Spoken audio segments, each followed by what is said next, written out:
अनाज का भंडारण नहीं कर सकता था। आपने फिल्में देखी होंगी बहुत सारी, जिनके अंदर ये दिखाया जाता था कि फला लाला, उसके अंदर दिखाते थे फिल्मों में कि उसके गोदाम के अंदर छापा मार के वहाँ से गरीब लोग बोरियां और वो उठा के ले जाते हैं। इस तरह का ये एक सीन फिल्मों के अंदर था। साथियों, ये आने वाले समय में सच्चाई बन जाएगी, और क्योंकि वो तो कानून था कि उससे ज़्यादा भंडारण नहीं हो सकता, 2 नंबर में होता था। लेकिन सरकार ने क्या किया है, उस कानून को बदल दिया है। अब कोई भी एक व्यक्ति पूरे देश के सारे अनाज का भंडारण कर सकता है। आप कल्पना करके देखें कि जब एक व्यक्ति के पास सारा हमारा गेहूं चावल का भंडारण हो जाएगा तो वो क्या करेगा? वो जितनी बोरी और जो रेट वो निकालेगा उस पर सबको खरीदनी पड़ेगी। वो उतना ही निकालेगा जितना उसको लगेगा कि इस रेट पर मैं बेच सकता हूँ। तो आज भी आप ये देखें कि आज़ादी के बाद से जहाँ सन 60 के दशक के अंदर हम लोग उतना अनाज पैदा नहीं कर पाते थे जितना हमारी जनता को चाहिए था, और उस समय जनता की आबादी आज से कम थी।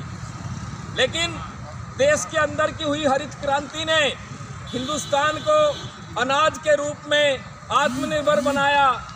उस किसान ने इतना अनाज पैदा कर दिया कि देश की जनता भूखी ना मरे।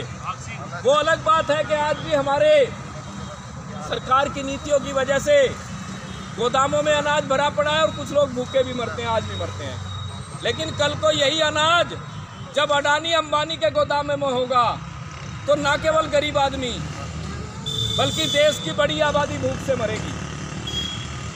उतना रेट हो जाएगा कि आम आदमी खरीद ही नहीं पाएगा। जैसे आप देखते हैं ना, प्याज का रेट जब 100 रुपये किलो थी तो क्या था, हमारी वित्त मंत्री भी कहती थी मैं तो प्याज ही नहीं खाती। हमारे में से भी बहुत सारे लोगों ने प्याज घर में लाना बंद कर दिया था। भाई कौन लाएगा 100 रुपये किलो में? आलू के रेट बढ़ा देते हैं। किसी भी फसल का जब भारी भंडारण करके वो लोग इस तरह की नीतियां करते रहते हैं। लेकिन अभी तक हमारी जान किस लिए बच रही थी?